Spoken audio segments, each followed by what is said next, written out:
Hello guys, welcome to spectator. என்னதான் சென்னையின் ஃபேனாக இருந்தாலும் ஒரு ஃபுட்பால்ன்ற கேம் எந்த டீம் நல்லா ப்ளே பண்ணாலும் சப்போர்ட் பண்ணுற ஒரு ஃபேன். பட் ஒரு பக்கம் கிட்டத்தட்ட என்னால் ஜீர்ணிக்கவே முடியல அப்படின்னு நம்ம சொல்லலாம். எதிரே பார்க்கல. இவான் ஒக்கமனோவிச் அதுவும் கேரளா பிளாஸ்டர்ஸ் நன்றின்னு சொல்லிட்டாங்களே அப்படின்ற மாதிரி. உள்ளே போய் பார்த்தா எல்லாரும் நன்றி பாட்டுடவேஸ்ன்ற மாதிரி சொல்லிட்டாங்க. என்னால் கன்ஃபர்மேஷனாக இருக்குன்னு டவுட்டாகவே இருந்துச்சு. பார்த்தா கேரளா பிளாஸ்டர்ஸ் அஃபிஷியலாகவே சொல்லிட்டாங்க நன்றி இவான் ஒக்கமனோவிச்னு. உண்மையாகவே சொல்கிறேன், என்னால் எப்படி சொல்கிறதுனா நான் எதிரே பார்க்கல. ஒரு அன்எக்ஸ்பெக்டட். எல்லாரும் என்ன எதிர்பார்ப்பாங்கன்னா ஒரு பிக் ட்ரான்ஸ்ஃபர் வரும், அவர் இங்கே வராரு, அவர் இங்கே போகிறாருன்ற மாதிரி சொல்லுவாங்கன்னு பார்த்தா ஒரு சூப்பர் கோச். கிட்டத்தட்ட கேரளா பிளாஸ்டர்ஸ் திரும்பி பார்க்க வச்ச one of the super coach. என்னால் உண்மையாகவே நம்பவே முடியல. எனக்கு பர்சனலாக ரொம்ப எனக்கு பிடிக்கல ஏன் இந்த மாதிரி ஒரு டிசிஷன் எடுத்தீங்கன்னு. பட் உங்களோட தாட் சொல்லுங்கள். இவான் ஒக்கமனோவிச்க்கு நன்றி சொன்னது சரியா தவறா? பட் என்னை பொறுத்த வரைக்கும் எனக்கு உண்மையாகவே பிடிக்கல. கிட்டத்தட்ட ஒன் ஆஃப் த டஃப் கண்டெண்டராக இருக்காருன்னா அதுக்கு இவான் ஒக்கமனோவிச் தான் காரணம். கேரளா பிளாஸ்டர்ஸ் பொறுத்த வரைக்கும் என்ன தான் பாஸ் சீசன் நல்லா பண்ணியிருந்தாலும் கிட்டத்தட்ட கண்டினியூஸ் வின்னிங் ஸ்ட்ரீக். அது மட்டும் இல்லாமல் தொடர்ந்து 3 வருஷம் பிளே ஆஃப்ன்ற ஒரு இடத்துக்கு கொண்டு போயிருக்காரு. ஒரு பக்கம் கிட்டத்தட்ட ஹைதராபாத் கிட்ட அது கிட்டத்தட்ட அந்த கப்புக்கான டிசர்வ் போத் த டீம். ஹைதராபாத்தும் சரி கேரளா பிளாஸ்டர்ஸ் சரி ரெண்டு டீமுக்கு டிசர்வ்னு சொல்லலாம். பட் ஃபைனலாக பெனால்ட்டி மூலிமா மூவ் ஆகிட்டு இருக்கும்.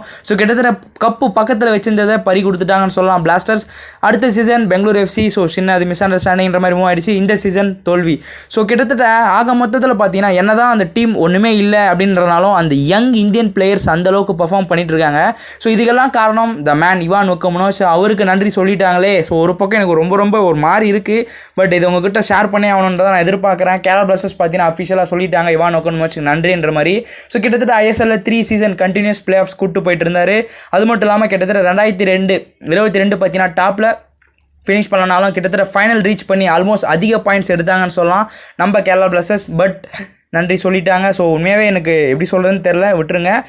அந்த வருஷத்தில் கேரளா பிளாஸ்டர்ஸோட ஸ்போர்ட்டிங் டைரக்டர் கார்லோஸ் என்ன சொல்லியிருக்காருன்னா இவான் ஒக்கமனோவிச்சோட இன்ஃப்ளூயன்ஸ் கிட்டத்தட்ட எங்களோட டீம் டெவலப்மெண்ட்டை பாஸ்ட் 3 இயர்ஸில் ரொம்ப நெக்ஸ்ட் லெவல் கொண்டு போயிருக்காரு. அவரோட ஒர்க்கிங் கிட்டத்தட்ட எங்களுக்கு ரொம்ப ஒரு சந்தோஷத்தை கொடுத்துச்சு. ரொம்ப ஹார்ட் ஒர்க் பண்ணியிருக்காரு. அவரோட கான்ட்ரிபியூஷனை கேரளா பிளாஸ்டர்ஸ்க்கு கொடுத்துருக்காரு.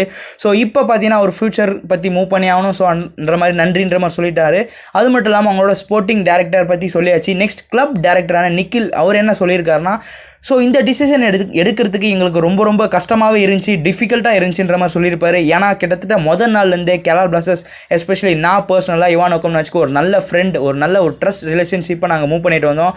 எங்களுக்கு ரொம்ப டிஃபிகல்ட்டாக இருந்துச்சு இந்த மாதிரி ஒரு டிசிஷன் எடுக்கிறதுக்கு. பட் ஃபைனலாக ஒரு நெக்ஸ்ட் ஸ்டெப் மூவ் ஆகணும் அப்படின்றனா கண்டிப்பாக எடுத்து தான் ஆகணும். இவங்க என்ன நோக்கத்தில் போகிறாங்கன்னா ஓகே ஒரு நியூ செட் ஆஃப் டாக்டிக்ஸ், ஒரு நியூ ஃபுட்பாலிங் கேம், எதனா ஒரு டிஃப்ரெண்ட் ஃபார்ம் ஆஃப் கேரளா பிளாஸ்டர்ஸாக மாற்றலான்ற மாதிரி வேறு இடத்துக்கு ஒரு நெக்ஸ்ட் ஸ்டெப்புன்னு எடுத்து அடுத்த லெவலுக்கு மூவ் பண்ணுறதுக்கு ஒரு நியூ கோச்சுக்கு போகலாம். என்ன தான் ஒரு பாஸ்ட் சீசன்ஸ்லாம் பார்த்தீங்கன்னா ஒரு same set of coach move பண்ணாலும் ஒரு டிஃப்ரெண்ட்டாக ஒரு என்வரான்மெண்ட்டை செட்டப் பண்ணலான்ற மாதிரி ஒரு பிளானில் மூவ் பண்ணியிருக்காங்க.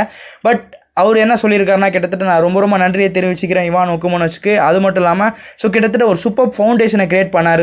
யங் பிளேயர்ஸும் சரி இங்கே இப்போதைக்கு கேரளா பிளாஸ்டர்ஸில் ஒரு young players big players foreign பிளேயர்ஸ்லாம் இல்லாத நேரத்தில் அவங்க நல்லா பெர்ஃபார்ம் பண்ணுறாங்கன்னா அந்தளவுக்கு ஃபவுண்டேஷனை செட்டப் பண்ணுறதுக்கு இவான் ஒக்கமனோவிச்சை பேஸ் பண்ணி ஃபியூச்சரை சூப்பர் டிசைட் பண்ணி அழகாக மூவ் பண்ணியிருந்தாங்க.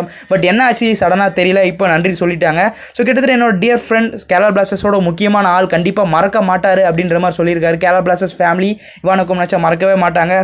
அந்த வருஷத்தில் கண்டிப்பாக ஃபியூச்சரில் ஒரு நெக்ஸ்ட் லெவல் போவார்ன்ற மாதிரி ஒரு நன்றியை தெரிவிச்சிருக்காங்க. என்னை பொறுத்த வரைக்கும் நான் பர்சனலாக இது ஒரு ஒர்ஸ்ட் டிசிஷன்ற மாதிரி சொல்கிறேன். பட் ஒருத்தவங்களுக்கு ஒரு தாட் இருக்கும். அந்த பரிசில் உங்களோட கருத்து சொல்லுங்கள், இது சரியான டிசிஷனாக தவறானு. கேரளா பிளாஸ்டர்ஸ் கூடிய சீக்கிரத்தில் அவங்களோட நெக்ஸ்ட் கோச்சுக்கான தேடலை ஆரம்பிச்சிடுவாங்க அப்படின்னு நம்ம சொல்லலாம். அவங்களோட கிளப்போட ரெக்குவயர்மெண்ட்ஸ்க்கு ஏற்ற மாதிரி ஃபியூச்சரில் அவங்க எப்படி மூவ் பண்ண போகிறாங்க, எங்களுக்கு எந்தெந்த மாதிரி தேவைகள் இருக்குது, எந்தெந்த மாதிரி அச்சீவ்மெண்ட்ஸ் பண்ண வேண்டியது இருக்குன்ற மாதிரி எல்லாத்துக்கும் ஓகேன்ற மாதிரி ஒரு கிளப் எஸ்பெஷலி ஒரு கோச்சை டிசைட் பண்ணுவாங்கன்னு சொல்லலாம். அந்த வருஷத்தில் எந்த கோச் நியூவாக வர போகிறாங்க, இன்னும் எப்படிலாம் இருக்க போகுது ஃபியூச்சர் ஆஃப் ஐஎஸ்எல் எஸ்பெஷலி இந்த கிளப்போட கேம்ஸ்லாம். மறக்காமல் உங்களோட தாட் நீங்கள் கமெண்ட்டில் சொல்லிடுவீங்க எதிர்பார்க்குறேன். மேலும் Indian football and transfer news தெரிஞ்சுக்க ஸ்பெக்டேட்டரை ஃபாலோ பண்ணிக்கங்க. Let's go Indian football.